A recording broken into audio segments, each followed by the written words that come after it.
Welcome back to the Communication Mastery podcast with me, Mark Burlinson. We're unleashing the power of understanding to build bridges and not boxes, because we understand that communication is the oxygen of teamwork. And in this series, we're looking particularly at the executive questions around the area of communication. We're looking at the C-suite and the areas that company executives have to bear in mind in the whole communication space. So this week, we want to look at your company culture and employee engagement. And I've got a number of questions that I'm asked in this area to answer for you today. The first question is this: how do I create a culture of open communication and transparency? You know, that can be a very difficult task in an organization, can't it? And what you want to do is to lead by example and then build trust in your interactions with all of the employees in the company as best you can, creating systems that encourage open dialogue. So when you lead by example, your employees will take a cue from your leadership, and transparency really starts at the top. So be open about the decisions that you're making. Share the why of what you're doing, not just the what you're doing. And when there is a mistake, it's good to admit a mistake, particularly if you're reassuring your employees that this isn't going to take us off track. We've seen the mistake, we know what we're doing, this is the adjustment we're making, that kind of thing. And if you encourage tough questions, then you're going to create a culture of openness within your employee team. And the second part to this would be to make communication a two-way street. So if you're encouraging those tough questions, you can help your employees to feel heard and not just spoken to. Very important to get their feedback. Here's something you can do. Create a culture where it's okay to go above your own line manager to talk to somebody higher up the chain of command about something that concerns you. This is not to go behind their back. You're probably going to take it back to that middle manager after you've heard the concern, but it helps the employee to feel valued if they're not trapped in a line of command that may make them feel restricted in their communication. And the other thing you can do as the executive is to remove any kind of fear or blame from the workplace. It's not easy to do that if you've developed a culture of fear and blame, but people won't speak up if they fear negative consequences. So reward constructive feedback and cultivate a learning culture, not a blaming culture, because that will help each person to step up with what they see and what they hear with their useful input to the process of a culture of open communication in your company. The second question is, how can I ensure that employees feel heard and valued without creating information overload? This would be a challenge of what we just talked about with that open communication culture, because if you get so much communication that you can't cope with it, it's no value to you. So you want to create structured listening channels. So you're giving opportunity to your employees to share their feedback, but without overwhelming leadership or teams. So have a regular check-in schedule where there's a round table with the leadership, for example, maybe quarterly or maybe every 6 months. Do short and frequent pulse surveys just through the company intranet or through your Teams or Slack channels. Just 2 or 3 question surveys that gauge people's sentiment or their understanding of an issue without creating survey fatigue. And then train your managers to receive and escalate any employee concerns in the right ways, so that there are maybe anonymous feedback options that they can leverage to pass on any issues that are arising but are hidden below the surface. Bring them to the surface so that you can make sure your employees do feel heard. You know, I mentioned this thing and somebody actually heard me. That's going to create a greater feedback culture in the future. And as you reverse that process and communicate to your employees, make sure that they don't feel overwhelmed with information as well. Segment your information so that employees are only being told what's relevant to each level or each team. Not everyone needs every detail of what you have to communicate. But also, if you can create a company-wide definition to when do we email, when do we use Slack, when do we use meetings, when do we contribute to an internal dashboard, those kinds of things, which communications go where, that's another important way to help your employees not feel overwhelmed by the diversity of communication that's in a 21st century company. And make sure there's a single source of truth. If you've got a company intranet or a regular leadership newsletter, or preferably a video update that gives the truth and the facts and the source of the vision for the company, that helps everyone to stay aligned. And when you're using meetings and one-on-ones, use them strategically. So you don't have unnecessary meetings, but you create enough personal connection that there's still efficiency to that two-way conversation. We've said before on the podcast that the best way to communicate is face-to-face, or at least voice-to-voice. And there needs to be some element of that with your employees to see you communicate with them, to hear you communicate with them, and have the opportunity to speak back and ask questions or raise issues. But use those one-on-ones and meetings strategically. Don't have a meeting when you could have some kind of asynchronous update where you send out a company-wide message and there's a link to respond, or you send an update request to a team and they can respond on a bulletin board in some way. And then also give your employees direct but structured access to the executives. So rotate your leadership Q&A sessions. Maybe the CFO can answer questions on one occasion. Maybe the COO or the chief of HR can answer questions on another occasion. Make sure that there's opportunity to address every area of your company's leadership in some way over time. And then keep the communication as clear and concise as you can. Maybe have somebody that you pull in to help you clarify your message and make sure that there aren't areas where you could be misunderstood by some of the different communication styles. And limit the leadership messages to key takeaways. Use bullet points, use summaries. Don't use jargon. Make it digestible. A short video can often be worth 100 handouts. Then maybe an infographic is better than a page of text. Those kinds of things to help it land with your employees will really help you. But the key takeaway for this question would be that employees feel heard when they speak up and it leads to action in some way. So prioritize that structured listening and strategic updates to your team where your thoughtful responses keep their engagement at a high level. Here's a third question. What's the best way to encourage upward communication from employees to leadership? This follows directly on from question 2, of course. You want to create channels for employees to share their thoughts and to offer their ideas. So there has to be a culture first of psychological safety. I was with an organization just a couple of weeks ago where they're recovering from a setting where the CEO was not a safe culture person. They had everything revolve around them, and you had to be careful not to step out of line or not to be seen to be pushing against the CEO's will. And that created huge dysfunction and mistrust in this particular organization.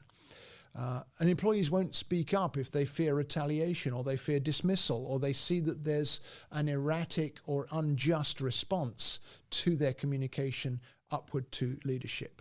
So train your managers to listen so that mid-level leadership isn't blocking feedback, but also teach them to escalate employee concerns back to the C-suite as appropriate. But also you will cultivate what you celebrate. And so if you have employees who challenge ideas in a constructive way, celebrate that. Maybe put out a short video where you're congratulating an employee for raising an issue that no one else had noticed. Or maybe it's that they'd asked a question in a way that helped you to formulate an answer in line with your vision, and you can celebrate that.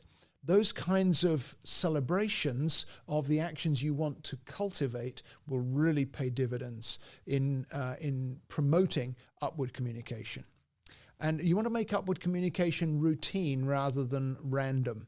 So you want to schedule regular feedback cycles. You could have an Ask Me Anything session with the executives, or you could create some kind of ideas mechanism where there's a structured suggestion process. Or you could also use those little short surveys that we talked about in the previous question, where there's a check-in that's 2 or 3 clicks to answer it, and that's all. People are used to doing that these days. A lot of retail companies use that when they've sold people something. What did you think about this? You can do the same in your company. And then when you get feedback in that way, act on it in a way that's visible to not just the people who gave the feedback, but all the people who didn't give the feedback as well. Because then they see, oh, feedback is appreciated and it's acted upon. Or even if you don't act on the feedback, you can acknowledge it and you can explain perhaps why you didn't implement the idea that was offered. But then if you highlight the implemented ideas, that creates a culture where people are motivated to speak up and to bring to you the feedback and the information, the input and the ideas that they have.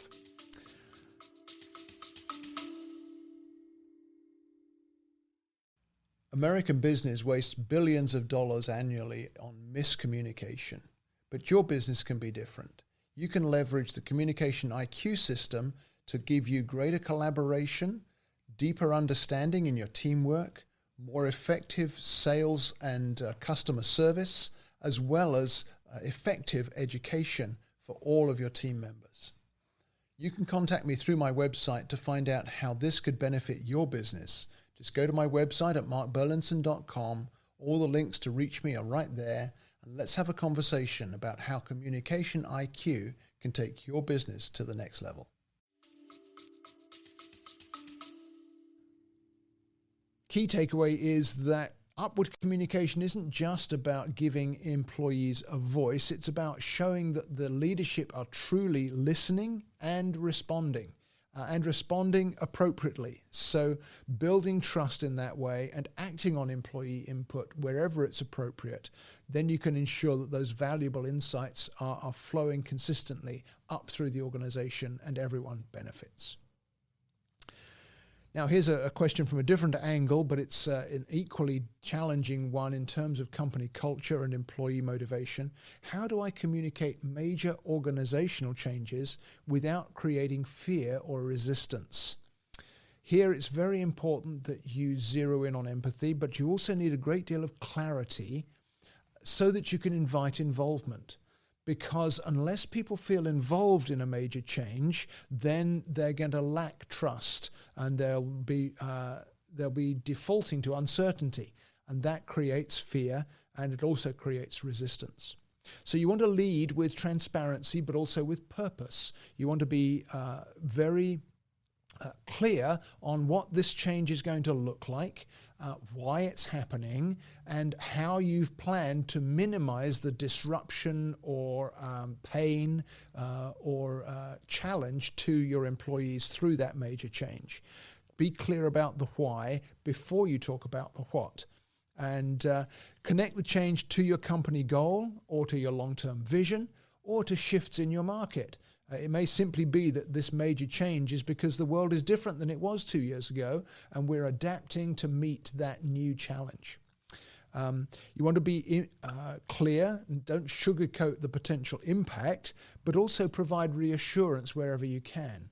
So we know this is going to be a challenge for 3 months, but we know that on the other side of it, we're going to be stronger, or we're going to be more resilient, or we're going to be closer to our target market, whatever it might be.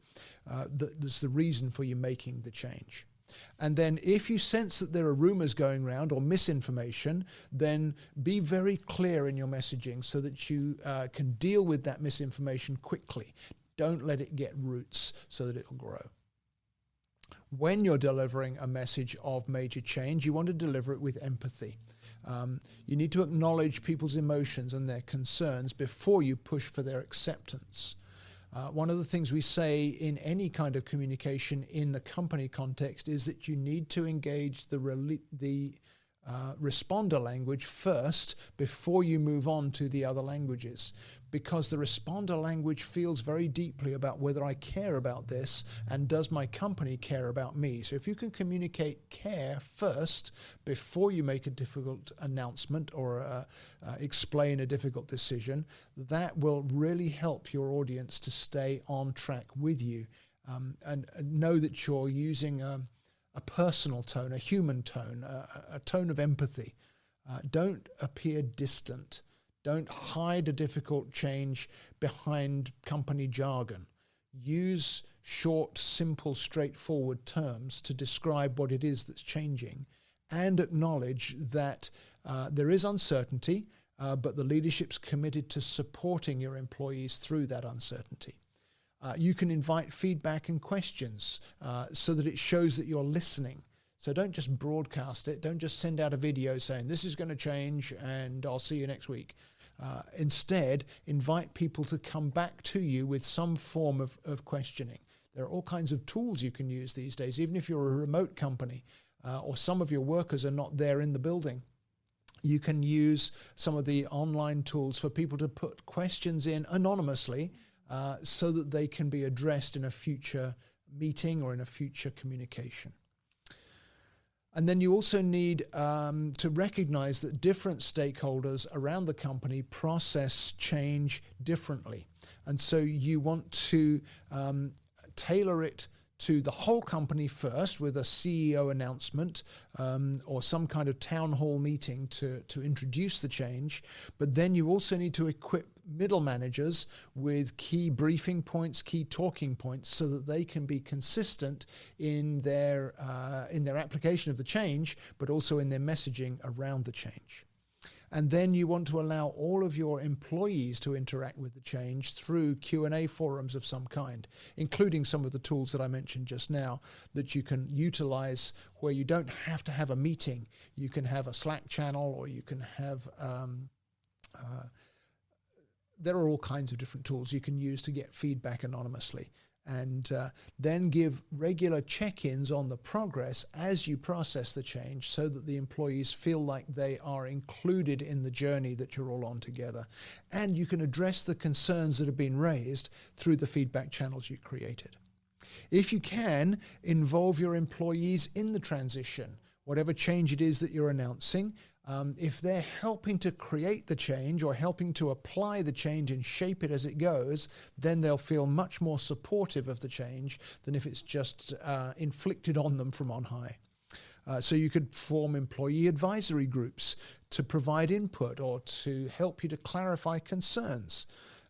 You could allow teams to create their own solutions for how to implement the change in their specific setting. That creates trust because they know their situation better than you do. You outline the parameters, they figure out the strategy and the implementation plan. And then if you can highlight early wins as the change is rolled out, then that helps to keep your people on board and it reinforces positive momentum as well. And then the final question for this session would be, how can I better handle generational and cultural communication differences in my workforce? Because obviously in employee engagement and the culture of your company, there's a great deal of diversity, both generationally and culturally today. And so we want to have a culture of inclusion. We want to have intentional communication strategies that recognize generational differences as well as cultural differences. And so we need to really grow our adaptability. This is an area I find myself helping companies with more and more these days. How do we grow our adaptability? I don't want to be stuck in my one style of how I operate. I want to be able to adapt so that I keep all of my team working together despite their differences, or better still, to leverage their differences into strengths for our calling, for our vision, and for the goals that we're reaching together. So you're going to have to start off by recognizing and embracing the differences, because different generations, for example, have unique communication preferences. The baby boomers tend to prefer face-to-face communication or at best email rather than text and instant messaging. The Gen X generation, they value much more direct, efficient communication coupled with autonomy, giving them the freedom to decide what they're going to do and how they're going to do it from the communication that's been received. Millennials and Gen Z prefer a much more collaborative approach. They prefer that real-time digital communication where we can all collaborate together. Everybody can chip in with their perspective. And so this is where you're going to use tools like Slack or Teams to create the climate for that to flourish. And then there are cultural differences as well, aren't there? We've talked about this in previous episodes, but some cultures value more of a hierarchy and a formality in their communication, and then others prefer much more openness or informality. It's kind of like the difference between the sort of old-style corporate America where the head office dictates everything and everybody else falls in line and just sends their reports back, versus the newer technological culture, maybe of Silicon Valley, where everybody collaborates. And I think it was even Amazon that said that no team should be bigger than 2 pizzas. In other words, you've got few enough people that 2 pizzas is enough to feed everybody. Otherwise, the team is too big. That kind of difference in cultural outlook has to be taken into account. You have to recognize that and embrace it. You can't change those things to suit you. You have to adapt to them so that you get the most connection with each level of the generations, each diverse area of culture. And remember that nonverbal cues, feedback styles, expectations around decision-making all vary. You can't have a one-size-fits-all approach to communication anymore.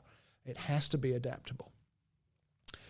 Talking about adaptable, you've got to have a multi-channel communication approach. You need to use video, you need to use audio, you need to have verbal communication in meetings as well as written communication.